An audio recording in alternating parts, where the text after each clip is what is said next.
Pro Group Management. Workers' comp that works for you. This is 7 at 7 from the Las Vegas Review-Journal. Good morning, everyone. I'm Renee Summerhour. Let's start off with your top stories brought to you by Nevada Hand's Silver Sky Assisted Living Community. Learn more at nevadahand.org. We have an update on two cold case homicides solved by Las Vegas police 4 decades after the crimes happened. Review-Journal's Jen Ah has more on the reaction from the victims' families. Jen? Renee, one of the victims' brother told the Review-Journal time doesn't heal.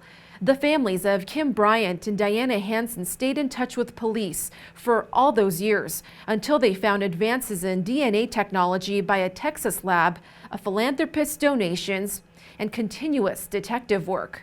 What is remarkable to me is that the families never gave up hope, after 40 years of waiting.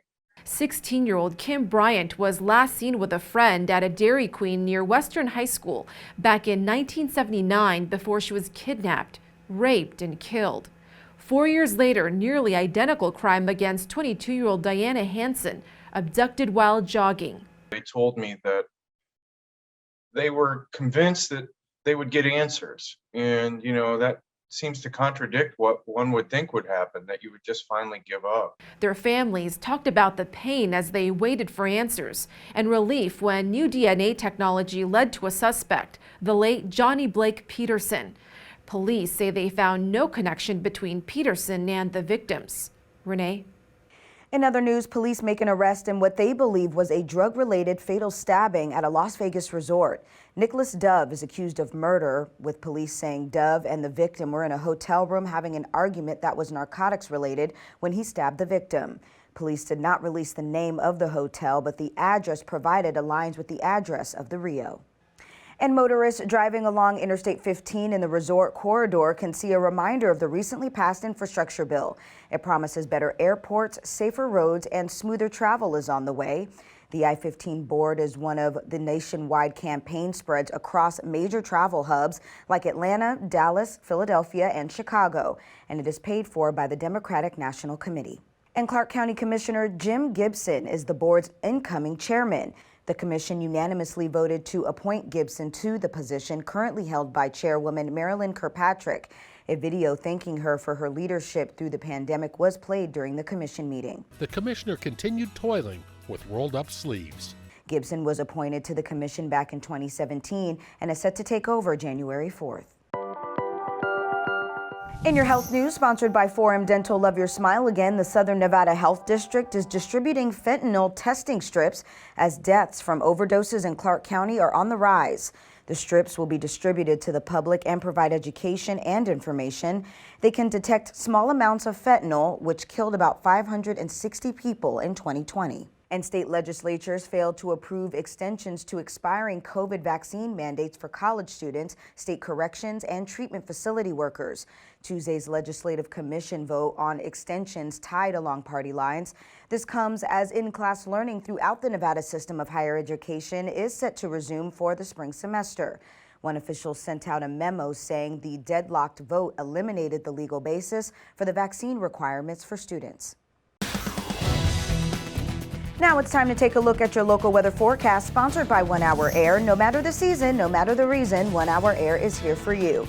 Partly sunny skies is forecasted for your Wednesday. Today's highs around 59 degrees. Tonight, cloudy skies, lows in the mid-40s. For the rest of the week, rain and wind moves in on Thursday. A 30 to 70% chance of rain is forecasted throughout the day. Wind gusts up to 22 miles per hour in parts of the valley. This could last until Christmas Eve in the mid to upper 40s. Sports, sponsored by Station Casinos, STN Sports. Download the app and get a bonus up to $100 when you sign up. Monday's win in Cleveland brought the Raiders to 7-7 and has rejuvenated their hopes for a postseason push. Winning out puts the Raiders in a solid position to make the playoffs. Well, certainly, I think, again, all the above, we're excited that we're relevant in December, right? That's what we all try to do. We all want to get in the tournament. That's part of it. So we do know where we are, what the race looks like. We're very respectful of that, but we still have to take care of our part, right? Sports betting sponsored by Las Vegas Paiute Tribal Smoke and Cigar Shop. The Los Angeles Lakers have soared to 25-1 long shots to win the 2022 NBA championship after opening the season as the plus 350 second choice at the Westgate Superbook behind the Brooklyn Nets. The Nets remain the 3-1 favorites to win it all, followed by the Golden State Warriors at 4-1 and the Phoenix Suns at 7-1. The Lakers are 10-1 to win the Western Conference. In your business news, sponsored by Bank of Nevada, Bank on Accountability, a partnership between MGM Resorts and the Nevada Public Radio means thousands of extra meals for the hungry.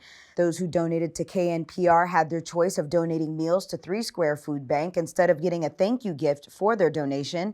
The promotion generated over 28,000 meals for the food bank. An unincorporated Clark County is moving to allowing short-term rentals like Airbnb and Vrbo, and it's looking for feedback from the public. The county launched a survey which asks about respondents' experiences and perceptions of short-term rentals in their areas and what should be considered when drafting ordinances. You can find the survey at clarkcountynv.gov/survey. And in your entertainment news, sponsored by DiscoverYourNevada.com, brought to you by Travel Nevada, we see Shania Twain bringing the heat to Monday's dark Las Vegas variety show that supports a variety of causes. For the 8th anniversary of the charity event, the founder, Mark Shunock, and the country music star sang together at the theater at Virgin's Hotel Monday night, along with several other performers, from dance teams to cover bands. Monday's Dark has given to 140 charities since 2013, with nearly $1.5 million given to them. In your lifestyle news, sponsored by Glittering Lights at Las Vegas Motor Speedway, the winner of the World Poker Tour's 5-Diamond World Poker Classic walks away with more than $1.2 million in winnings. Taylor Black beat out over 700 entries in the No Limit Hold'em event. And America's Party is still here in Las Vegas as plans for other New Year's Eve events around the country are changing. Los Angeles canceled its event, and New York City's Times Square celebration is under question. The mayor says he will announce by Christmas whether or not the event will be modified or canceled. However, a Clark County official says there has been no conversations here to change any plans on the Las Vegas Strip. Thank you for watching 7 at 7 a.m. I'm Renee Summerhour. If you have a Roku device, search Review Journal to download our channel. Watch Las Vegas breaking news streaming live on your OTT device. We'll see you back here later today for 7 at 7 p.m. from the Las Vegas Review Journal. Have a great day. Review Journal Studio, sponsored by Adam Kuttner. Get the maximum settlement as quickly as possible. This 7 at 7 update, sponsored by Pro Group Management. You're watching 7 at 7 from the Las Vegas Review Journal.